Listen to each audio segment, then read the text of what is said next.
अस्सलामुअलैकुम। मैं अबरार हुसैन। औज़ुबिल्लाहिमिनश्शैतानिर्रजीम। बिस्मिल्लाहिर्रहमानिर्रहीम। हम अपनी बातचीत और गुफ्तगू का आगाज़ हमेशा की तरह शेर से करेंगे कि मोहम्मद से वफ़ा तूने तो हम तेरे हैं, ये जहाँ चीज़ें क्या लोह कलम तेरे। मोहतरम बुज़ुर्गों, नौजवानों, तालिब इल्मों और हमारी काबिल एहतराम माँ बहनों, आज का हमारा मौजू है तालीम बराए फ़रोख्त। प्राइवेट स्कूल्स कमाई का ज़रिया बन गए और प्राइवेट स्कूल्स की मुश्किलात। जी हाँ, देखें, बड़े बुज़ुर्गों ने कहा है कि इल्म बड़ी दौलत है, इल्म बड़ा ख़जाना है। जो इल्म हासिल करेगा उससे अल्लाह ताला इज़्ज़त से नवाजेगा, शोहरत से नवाजेगा। अल्लाह भी खुश होगा, अल्लाह की मखलूक भी खुश होगी। इल्म फैलेगा, रोशनी फैलेगी, अंधेरे मिट जाएंगे, अंधेरे गायब हो जाएंगे। अच्छी बात है, इल्म फैलाना चाहिए, जहालत को ख़त्म करना चाहिए। लेकिन आज के दौर के अंदर प्राइवेट स्कूल ज़्यादातर अक्सरियत तक सिर्फ कमाई का ज़रिया बने हुए। हाँ, इसके ज़रिए, इस प्राइवेट स्कूलों के ज़रिए से बहुत बड़ी एक तादाद नौजवान लड़कियों और लड़कों को रोज़गार मिलता है। ये बहुत अच्छी बात है। और जो अननाउन वो होते हैं, स्टाफ होते हैं, गैर तदरीसी अमला जो होता है, जिसमें चौकीदार भी होता है, गार्ड भी होता है, आया भी होती है, क्लर्क भी होते हैं, अकाउंटेंट भी होते हैं, इन लोगों को भी जॉब मिलती है टीचर्स के अलावा। तो इसी तरह ये भी एक अच्छा ज़रिया बन रहा होता है लोगों को नेकी का, कि और लोगों को प्राइवेट स्कूल रोज़गार का ज़रिया बन रहे हैं। लेकिन आप ये देखें कि प्राइवेट स्कूल्स की जो फ़ीसें हैं और जो एडमिशन फ़ीस, अब आप देखें 50,000, 1,00,000, 30,000, 20,000 सिर्फ एडमिशन फ़ीस। फिर माहाना फ़ीसें देखें, माहाना फ़ीसें जो कभी किसी ज़माने में 1,000, 1,500 होती थी, वो तो ख्वाब हो गई हैं। 3, 4, 6, 8, 7, 10 के हज़ार माहाना फ़ीस बन गई है। माँ बाप की पहुँच से बाहर हो गया है मामला।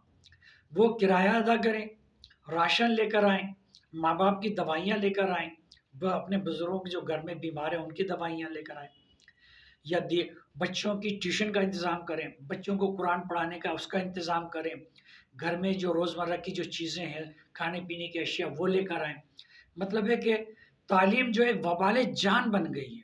और प्राइवेट स्कूल, आप देखें, प्राइवेट स्कूल, बाज़ स्कूल तो ऐसे हैं कि हर साल 1-2 ब्रांच का इज़ाफ़ा करते हैं, नए कैंपस का इज़ाफ़ा करते हैं।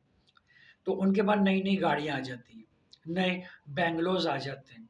अब आप जब उनसे आप सवाल करें और पूछें कि भाई ये सब दौलत कहाँ से आ रही है, तो वो ये कहते हैं कि भाई हराम का कमाया है क्या? दो इससे क्या? मतलब तुम्हें से क्या? हमने तो मेहनत करी है। समझे? इस तरह की बातें करते हैं। तो बाज़ जो मीडिया की रिपोर्टों के मुताबिक ये टैक्स चोरी करते हैं, ठीक है ना? टैक्स चोरी करते हैं, मुख्तलिफ फिर तनख्वाहें रोक लेते हैं टीचर्स की, और जो अपने मुलाजमिन की तनख्वाहें रोक के देते हैं, कम पैसे देते हैं। फिर मिसाल के तौर पे जहाँ 2 टीचर्स की ज़रूरत है वहाँ 1 टीचर से काम लिया जाता है। पहले 1-2 बजे छुट्टी हो जाती थी टीचर्स की, अब 3-3, 4-4 बज जाते हैं। टीचर्स वापस घर जब आते हैं तो 3-3, 4-4 बज जाते हैं।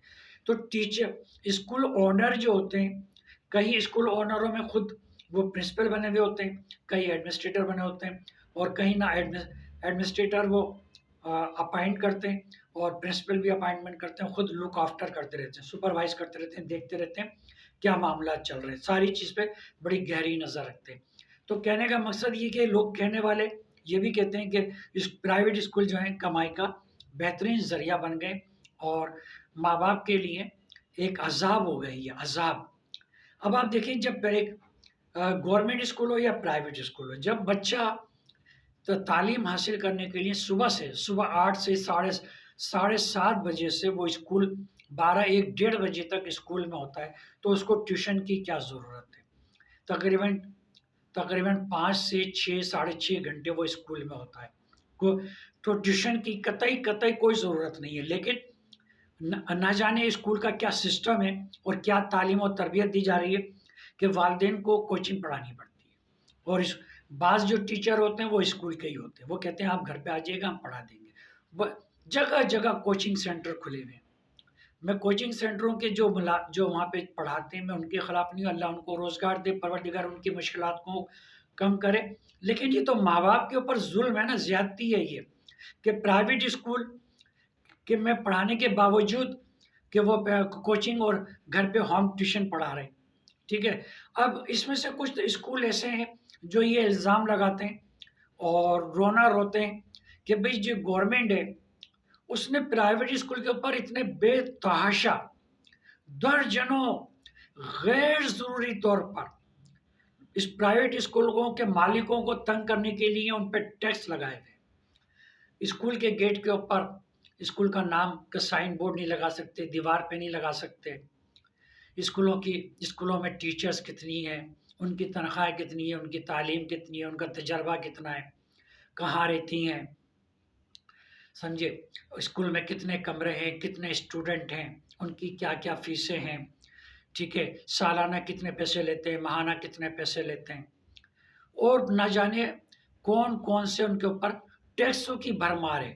تو یہ ایک حد تک تو یہ بھی بات جائز ہے پرائیویٹ اسکول کے مالکان کی کہ ہمارے پر ٹیکسوں کی اتنی بھرمار ہے کہ ہمارا تو کچومر نکل جاتا ہے، ہمارے کو مطلب ہے وہ گورنمنٹ نے ہماری چٹنی بنا دی ہے، ٹماٹر کی چٹنی بنا دی اور وہ کھچڑی کے ساتھ کھاتے ہیں مزے سے لے لے کر، پھر اس طرح سے ٹیکس کی آڑ میں جو سرکاری محکموں کے جو افسران ہوتے ہیں وہ رشوت لیتے ہیں، ہمیں تنگ کرتے ہیں، بار بار تنگ کرتے ہیں، رشوت نہیں دو تو اسکول بند کرنے کی دھمکی دیتے ہیں، یہ بھی اس میں بھی حقیقت ہے، اس میں جھوٹ باتیں نہیں ہیں، اس میں بھی حقیقت ہے۔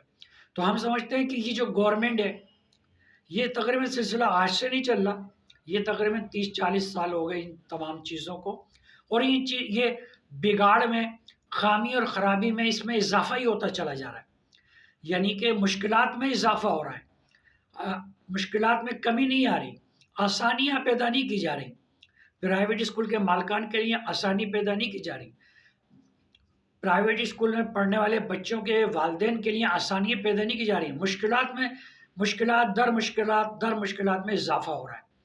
تو معاشرہ کیا ترقی کرے گا؟ معاشرے میں تعلیم کا کیا معیار ہوگا؟ کیا وہ اعلیٰ تعلیم فراہم کریں گے اپنے اسٹوڈنٹ کو؟ سوچنے کی بات ہے، غور و فکر کی بات ہے، لیکن ہمارے یہاں تو یہ ہوتا ہے کہ اس کان سے سنو اس کان سے اڑا دو، اس کان سے سنو اس کان سے اڑا دو، میڈیا بھوک رہا ہے بھوکنے دو، والدین چیخ رہے چلا رہے چلانے دو، ٹھیک ہے نا، سرکاری محکموں کے افسران اور یہ وزیر ہمیشہ وزیر تعلیم وہ بنتا ہے جس کو تعلیم کا کوئی تجربہ نہیں ہوتا، انسٹیٹیوٹ اور تعلیمی ادارے چلانے کا ان کو کوئی تجربہ نہیں ہوتا، کتنی شرم کی بات ہے، کتنے افسوس کی بات ہے، کتنا لمحہ فکریہ ہے یہ کہ وزیر تعلیم وہ شخص ہوتا ہے جس کو تعلیمی ادارے چلانے کا کوئی تجربہ نہیں ہوتا، مطلب ہے کہ بس زبردستی کہتے ہیں نا گدھے پر کتابیں لادنے سے تو وہ پروفیسر تو نہیں ہو جائے گا، بس یہی صورتحال ہمارے پورے محکمہ تعلیم کی۔ اللہ تعالیٰ اس ملک کے اوپر رحم فرمائے، یہ ملک کیسے چل رہا ہے یہ اللہ تعالیٰ ہی بہتر جانتے ہیں، اور دنیا حیران اور پریشان ہے کہ پاکستان کا نظام چلا کون رہا ہے۔ اپنا بہت خیال رکھیے گا، اللہ حافظ، اللہ حافظ، اللہ حافظ۔